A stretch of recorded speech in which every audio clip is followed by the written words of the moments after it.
नमस्कार दोस्तों, ओम नमः शिवाय, हर हर महादेव।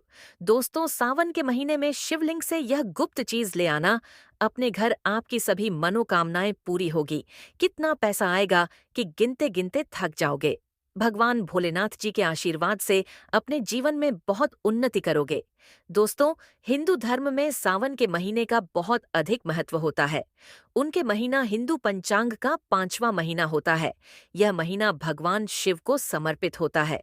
इस महीने में शिव भक्त भगवान शिव की विधि विधान से पूजा अर्चना करते हैं और सावन के महीने के सोमवार का महत्व और भी अधिक होता है। इस माह में शिव की पूजा अर्चना करने से सभी मनोकामनाएं पूरी हो जाती हैं। धार्मिक मान्यताओं के अनुसार सावन के महीने में भगवान शिव और माता पार्वती की विधि विधान से पूजा करने भक्त की मनोकामना पूरी होती है। इसके साथ ही सावन के सोमवार व्रत रखने से भोलेनाथ की विशेष कृपा प्राप्त होती है। दोस्तों, सावन महीना का आरंभ 22 जुलाई 2024 दिन सोमवार से हो रहा है और सावन महीने का समापन 19 अगस्त को होगा। कहा जाता है इस सावन के महीने में किसी भी व्यक्ति ने भगवान भोलेनाथ की थोड़ी सी भी पूजा साधना क्रिया कर ली तो उसे व्यक्ति के जीवन की सभी मनोकामनाएं पूर्ण हो जाती हैं। उसे व्यक्ति के जीवन के हर कष्ट खत्म हो जाते हैं और उसे व्यक्ति के जीवन में धन आना शुरू हो जाता है। आज की इस वीडियो में हम आपको बताएंगे कि सावन सोमवार में भगवान भोलेनाथ के मंदिर जाकर के क्या क्या भगवान भोलेनाथ को अर्पित करना और वहां से वापस क्या लेकर के आना है, ताकि आपके घर की गरीबी, दरिद्रता, परेशानी, कष्ट, दिक्कतें हमेशा के लिए खत्म हो जाए। दूसरी तरफ आपके घर पर सुख, समृद्धि, यश, वैभव, ऐश्वर्य की आपको प्राप्ति हो। ध्यान रखिएगा दोस्तों, सावन का माह का इंतजार हर व्यक्ति इसीलिए करता है ताकि उसको भगवान भोलेनाथ का आशीर्वाद मिल सके। कहा गया है कि देवों के देव भगवान भोलेनाथ अगर किसी भी व्यक्ति को आशीर्वाद दे दे तो उसे व्यक्ति का साक्षात काल भी आकर कुछ नहीं बिगाड़ पाता है। इसीलिए आज की इस वीडियो में हम आपको बताएंगे कि कैसे आप सावन के दिन, जो बहुत ही पावन दिन है, इस दिन भगवान भोलेनाथ को प्रसन्न कर सकते हैं। कैसे आपको भगवान भोलेनाथ का आशीर्वाद प्राप्त हो सकता है और कैसे सावन के दिनों में शिवलिंग की आपको पूजा करनी है, वह भी खास उपाय करते हुए। कैसे आपको शिवलिंग पर क्या क्या चढ़ाना है और क्या क्या वहां से लेकर अपने घर पर वापस लेकर आना है, ताकि आपके घर पर ऐन और धन का भंडार कभी भी कम ना हो। आपके जीवन में कितनी ही बड़ी परेशानी हो, कितनी ही बड़ी दिक्कत क्यों ना हो, मान लीजिए आपके जीवन में धन की समस्या है। मान लीजिए आप नौकरी की प्राप्ति के लिए बहुत ही ज्यादा परेशान हो चुके हैं। आपके शत्रुओं ने आपको घेर लिया है। संतान की प्राप्ति आपको हो नहीं पा रही है।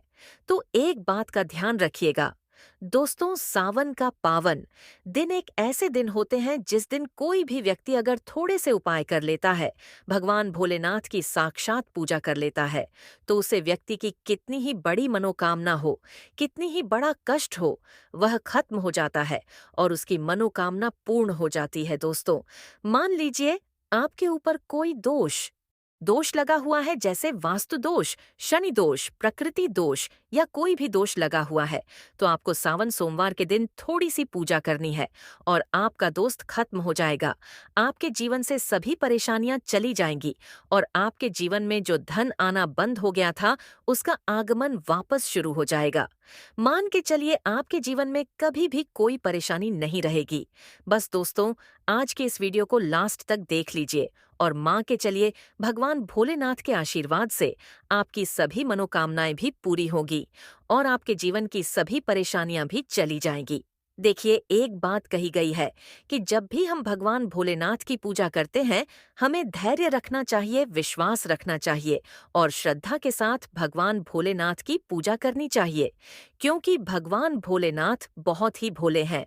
वह किसी भी व्यक्ति की थोड़ी सी ही पूजा से, साधना से तुरंत ही प्रसन्न हो जाते हैं।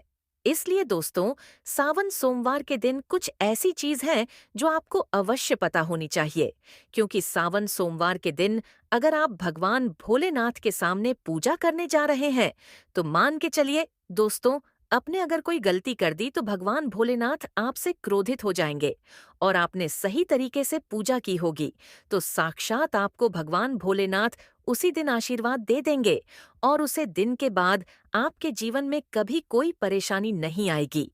आपको हमें एक-एक चीज बताने जा रहे हैं, इसलिए इस वीडियो को लास्ट तक देखिएगा। सबसे पहले आपको भगवान भोलेनाथ के मंदिर जाना होगा। ये जितने भी उपाय आपको बताए जाएंगे, ये मंदिर के उपाय होंगे। देखिए, होता क्या है कि कई लोग हमसे पूछते हैं कि हमारे घर पर शिवलिंग है, क्या हम घर पर पूजा नहीं कर सकते हैं? तो इसका उत्तर है नहीं दोस्तों, आपको मंदिर जाना पड़ेगा। क्योंकि मंदिर का जो शिवलिंग होता है और जो घर का शिवलिंग होता है, इसमें बहुत ज्यादा फर्क होता है। जो मंदिर का शिवलिंग होता है, दोस्तों, इसकी जो एनर्जी होती है वह आपके घर के शिवलिंग से करोड़ों गुना ज्यादा होती है। इसमें ऐसी सकारात्मक ऊर्जा होती है जिसके सामने अगर आप थोड़ी सी पूजा करते हैं तो तुरंत ही उसका फल आपको मिलता है और आपके जीवन की हर परेशानी चली जाती है। तो आपको क्या-क्या ले जाना है वह कहीं पर लिख लीजिए, क्योंकि दोस्तों, अगर आपने एक भी गलती कर दी तो आपकी पूजा संपन्न मनी नहीं जाएगा। दोस्तों, सबसे पहली चीज जो भगवान भोलेनाथ के लिए आपको जल ले जाना है। सावन सोमवार के दिन कई लोग हमसे यह कहते हैं कि गुरुजी, जल जो है वह तो शिवालय में भी मिल जाता है, शिव मंदिर में मिल जाता है। तो नहीं दोस्तों, वहां का जल आप तभी चढ़ाई यह जब कोई दिक्कत हो, वरना घर से ही जल ले जाना चाहिए। आखिर घर से जल क्यों ले जाया जाता है, इसकी भी बात सुन लीजिए। घर से इसीलिए आपको जल ले जाना है ताकि आपके घर का जो जल ले जा रहे हैं भगवान भोलेनाथ पर चढ़ने के लिए, इस जल के द्वारा आप भगवान से जुड़ जाएंगे। उसे जल के द्वारा आप भगवान को अपनी सभी दिक्कतें बता देंगे और उसे जल को जैसे ही भगवान भोलेनाथ पर आप चढ़ाएंगे, अपनी समस्याओं को बताते हुए वह समस्या आपकी खत्म हो जाएगी। इसलिए घर से जल ले जाएगा। आप सबसे जरूरी चीज जो जल ले जा रहे हैं उसमें 2-4 बूंद गंगा जल जरूर डाल दीजिएगा, क्योंकि गंगा जल डाले बिना आपकी पूजा संपन्न नहीं मानी जाएगी। महाशिवरात्रि के दिन तो आपको जल ले जाना है, उसमें गंगा जल डाल करके। दूसरा, आपको 3 पत्ते वाला बेलपत्र ले जाना है। दोस्तों, बेलपत्र बहुत ही शुभ होता है। आपने अगर मान लीजिए तरफ 1000 कन्याओं को खाना खिलाया है, दूसरी तरफ भगवान भोलेनाथ को बेलपत्र चढ़ाया है, तो यह दोनों बराबर माने जाते हैं, इसलिए बेलपत्र जरूर ले जाएगा। तीसरा, आपको सफेद पुष्प ले जाना है। सफेद पुष्प भगवान भोलेनाथ को चढ़ाए जाते हैं, इसीलिए सफेद पुष्प पर भगवान भोलेनाथ के लिए आपको ले जाना है सावन सोमवार के दिन, ताकि भगवान भोलेनाथ का आशीर्वाद आपको मिल जाए। इसके बाद आपके जीवन के हर परेशानी खत्म हो जाए। दोस्तों, सफेद चंदन ले जाना अनिवार्य होता है सावन सोमवार के दिन। और ध्यान रखिएगा दोस्तों कि भगवान भोलेनाथ को अगर आप दूध अर्पित करने जा रहे हैं तो एकदम कच्चा दूध होना चाहिए। पका हुआ दूध नहीं होना चाहिए, कच्चा दूध होना चाहिए। अब आपको और क्या क्या ले जाना है, देखिए, अगर आप चाहते हैं कि आपकी हर मनोकामना पूरी हो तो एक डिब्बा लीजिए, उसमें काली मिर्च भरकर ले जाइए। देखिए, बहुत ध्यान से सुनिए, जितनी आपको बातें बता रहे हैं, एक डिब्बा लीजिए, उसमें काली मिर्च भरकर ले जाइए। देखिए, बहुत ध्यान से सुनिए, जितनी आपको बातें बता रहे हैं, एक डिब्बे में काली मिर्च भर के एक लाल कपड़ा लीजिए, उसमें लौंग कपूर, इसको मौली धागे से बांध करके आपको अपनी जेब में रख करके ले जाना है।